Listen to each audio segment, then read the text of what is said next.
So let's get started right now. First of all, my dear friends, the moment you look at this one here, the thumb is actually present on this side here. Wherever you have the thumb, that will be the lateral side. Or else that is the side where you have the radius bone, that is why it is known as the radial side. Then exactly opposite to that one, this is the medial side here. And medial side is the place where you have ulna, that is why it is also known as ulnar side. Now, in this, if you are able to observe this muscle over here, now this is the muscle on the lateralmost side. If you observe this muscle here, it is having a higher origin. I mean to say it is going to originate above the lateral epicondyle over here. And this muscle here will be nothing but your brachioradialis muscle. This is the brachioradialis muscle, and it will be present over here on the lateral side. Now the important thing about this one you have to remember is it is not supplied by PIN, it is directly getting the branch from a radial nerve itself. So brachioradialis along with ECRL, extensor carpi radialis longus, these two muscles here will be supplied by radial nerve. So first of all, you should be able to identify the brachioradialis muscle over here. It is having a higher origin above the lateral epicondyle over here, this one. Now after that, these two muscles that you are able to see here, these two muscles, of course, this muscle in their name they will be having extensor because they are belonging to the posterior compartment.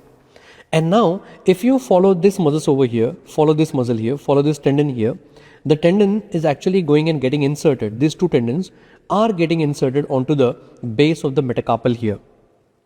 That is the reason why in their name you will be having carpi, extensor carpi. And that is present towards which side? Of course, towards the radius side. That is why radialis, extensor carpi radialis. Now out of these two muscles are nothing but extensor carpi radialis muscle. Now out of these two muscles, the muscle present on the outer side here is more longer compared to the muscle on the medial side. That is the reason why the muscle on the outer side is known as extensor carpi radialis longus muscle. And the one towards the medial side here, this one will be the extensor carpi radialis brevis. You know the meaning very well. Brevis means short. Longus means long. So this one is ECRL muscle and this one will be the ECRB muscle. These two muscles are very much important. The two tendons which are coming here, please observe them very much carefully here, my dear friend. Later on when I am going to tell you about anatomical snuff box, it is going to play a very, very major role. Now this muscle here, you can clearly see here, it will be actually having like 4 tendons here. And all these 4 tendons are going into the 4 digits here. And when they are going to contract, it is going to help in extension of the digit. It is going to help in extension of the digits. That is why it is known as extensor digitorum muscle. Extensor digitorum muscle. Now apart from this extensor digitorum, if you observe here, there is one small muscle, my dear friend. There is one small muscle if you are able to appreciate here. Let me just remove this here. Yes, this is small muscle here. And this muscle, if you see the tendon, it is actually going towards the index finger.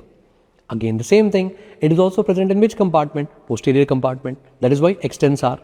And this muscle is actually the one which is going towards your index finger. Index finger. That is why it is known as extensor indicis.